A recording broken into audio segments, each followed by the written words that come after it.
നമ്മൾ ഉപയോഗിക്കുന്ന ആൻഡ്രോയിഡ് ഫോണിൽ നമ്മളറിയാത്ത ഒരുപാട് രഹസ്യ സെറ്റിങ്സുകളുണ്ട്. പലതും നമുക്ക് വളരെ ഉപകാരമുള്ളതായിരിക്കും.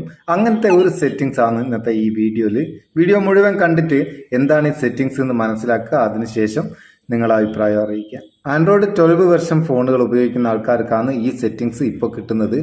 ഈ സെറ്റിങ്സ് എവിടെയുള്ളതെന്ന് വെച്ചാൽ ആപ്ലിക്കേഷൻ്റെ ഇൻഫോയിൽ. നമ്മളെ ഫോണിൽ ഒരുപാട് ആപ്ലിക്കേഷൻസ് ഉണ്ടാവും.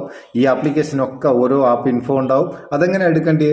ഇപ്പോൾ ഉദാഹരണത്തിന് വാട്സപ്പിൻ്റെ ഇൻഫോ എടുക്കട്ടെ. ഈ വാട്സപ്പിൻ്റെ ഐക്കണമിലൊന്ന് ലോങ് പ്രസ് ചെയ്ത് കഴിഞ്ഞാൽ ഇവിടെ ഒരു ഐ ബട്ടൺ കാണും. ഈ ഐ ബട്ടൺ ഒന്ന് ക്ലിക്ക് ചെയ്യുക. ക്ലിക്ക് ചെയ്താൽ ഇവിടെ കുറേ ഓപ്ഷൻസിൻ്റെ കൂടെ പുതിയൊരു ഓപ്ഷൻ കാണാം, ആപ്പ് ടൈമർ. ഈ ആപ്പ് ടൈമർ നമ്മളൊന്ന് ഓപ്പൺ ചെയ്യാം. ആപ്പ് ടൈമർ ഓപ്പൺ ചെയ്ത് കഴിഞ്ഞാൽ മേലെ 2 ഓപ്ഷൻ ഉണ്ടാവും, ഡെയിലി, വീക്കിലി. ഇപ്പോൾ ഡെയിലി ഓരോ ദിവസവും നമ്മൾ എത്ര പ്രാവശ്യം വാട്സപ്പ് ഉപയോഗിച്ചിക്ക്, എത്ര മിനിറ്റ് ഉപയോഗിച്ചിക്ക്, എത്ര മെസ്സേജ് റിസീവ് ചെയ്തിക്ക്, എത്ര പ്രാവശ്യം ഓപ്പൺ ചെയ്തിക്ക്, ഇങ്ങനത്തെ കാര്യങ്ങളൊക്കെ നമ്മൾ സെൻഡ് ചെയ്ത മെസ്സേജ് എത്ര, എല്ലാം ഇവിടെ ഉണ്ടാവും. ഇത് മാത്രം കണ്ടിട്ട് അങ്ങ് പോയി കളയണ്ട. ഇനിയുള്ളതാണ് ഇതിൽ പ്രധാനപ്പെട്ട സെറ്റിങ്സ്. ഇവിടെ ആപ്പ് ടൈമർ എന്നുള്ള ഒരു ഓപ്ഷൻ ഉണ്ട്, അതിലൊന്ന് ക്ലിക്ക് ചെയ്യാം. ക്ലിക്ക് ചെയ്താൽ ഇവിടെ ടൈമർ വന്നിട്ടുണ്ടോ. നമ്മളിവിടെ എത്ര സമയമാണോ സെറ്റ് ചെയ്യുന്നത് അത്രയും സമയം ആയിക്കഴിഞ്ഞാൽ പിന്നെ വാട്സപ്പ് ആ ദിവസം ഉപയോഗിക്കാനാകില്ല. ഓരോ ദിവസവും എത്ര സമയം നമുക്ക് വാട്സപ്പ് ഉപയോഗിക്കാമെന്ന് നമുക്കിവിടെ സെറ്റ് ചെയ്യാം.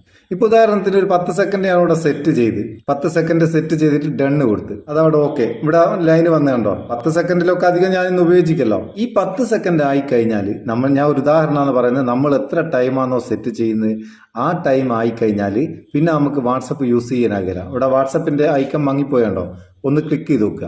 ക്ലിക്ക് ചെയ്യുന്നതിലൂടെ ഒരു പോപ്പപ്പ് വരും, ആപ്പ് ടൈമർ റൺ ഔട്ട്. നമ്മൾ ആ ആപ്ലിക്കേഷനിൽ സെറ്റ് ചെയ്ത ടൈം കഴിഞ്ഞ് ഇനിയിപ്പം അടുത്ത ദിവസം ഇവിടെ പോപ്പപ്പ് പറയുന്നുണ്ട്, you can use this app again tomorrow എന്ന്. ഇനി അടുത്ത ദിവസം നമുക്ക് ഉപയോഗിക്കാനാവും, അടുത്ത ദിവസം വരെ ഇത് ഉപയോഗിക്കാനാകലാണ്. ഇവിടെ ഓക്കെ കൊടുക്കുക. ഓക്കെ കൊടുത്തിട്ട് നമുക്ക് നാളെ ഉപയോഗിക്കാം, അല്ലെങ്കിൽ ചേഞ്ച് ടൈമർ എന്നുള്ള ഓപ്ഷനിൽ കൂടെ നമുക്ക് ആ ടൈമർ ചേഞ്ച് ചെയ്യാം. അതുപോലെ തന്നെ പ്രധാനപ്പെട്ട ഉപകാരമുള്ള ഒരു കാര്യമാണ് നോട്ടിഫിക്കേഷൻ സെറ്റിങ്സ്. ഈ നോട്ടിഫിക്കേഷൻ സെറ്റിങ്സ് ഓപ്പൺ ചെയ്താൽ ഇവിടെ നിങ്ങൾക്ക് 2 ഓപ്ഷൻ കാണാം. നോട്ടിഫിക്കേഷൻ നമുക്ക് ആവശ്യമില്ലെങ്കിൽ ഇത് ഫുള്ളായിട്ട് ഓഫ് ചെയ്യുക. നോട്ടിഫിക്കേഷൻ വേണം, പക്ഷേ ഈ 2 ഓപ്ഷനിൽ ഒന്ന് നമുക്ക് സെലക്ട് ചെയ്യാം. അലോ സൗണ്ട് ആൻഡ് വൈബ്രേഷൻ എന്നുള്ള ഓപ്ഷൻ ഉണ്ട്, അതിന്റെ താഴെ ഡെലിവർ ക്വാറ്റ്ലി എന്നുണ്ട്. ഈ ഡെലിവർ ക്വാറ്റ്ലി നമ്മൾ സെലക്ട് ചെയ്ത് കഴിഞ്ഞാൽ പിന്നെ വാട്സപ്പിൽ നമുക്ക് വരുന്ന മെസ്സേജിനൊന്നും നോട്ടിഫിക്കേഷന് ഒച്ച ഉണ്ടാകുകയില്ല. നോട്ടിഫിക്കേഷൻ ഇങ്ങനെ സമയത്തിന് ഇങ്ങനെ വരും, അങ്ങനെ കാണിക്കുകയും ചെയ്യും, പക്ഷേ ഒരു ഒച്ചപ്പാടും ഉണ്ടാകുകയില്ല. സൈലന്റ് ആയിട്ടാ വരും മൂപ്പർ.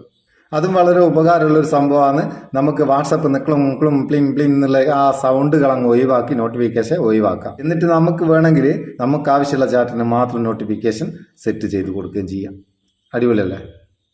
ഇത് ഓരോ ആപ്ലിക്കേഷൻ്റെയും notification settings, app timer settings വ്യത്യാസം ഉണ്ടാവും. ഞാനിപ്പോൾ വാട്സപ്പിൻ്റെ ആണ് കാണിച്ചു തന്നത്. ആൻഡ്രോയിഡ് 12 എല്ലാ ഫോണുകളിലും ഈ ആപ്പ് ടൈമർ ഓപ്ഷൻ ഉണ്ട്. ആവശ്യത്തിന് ഉപയോഗിക്കുക. ഉപയോഗിച്ചിട്ട് അഭിപ്രായം അറിയിക്കാൻ മറക്കണ്ട.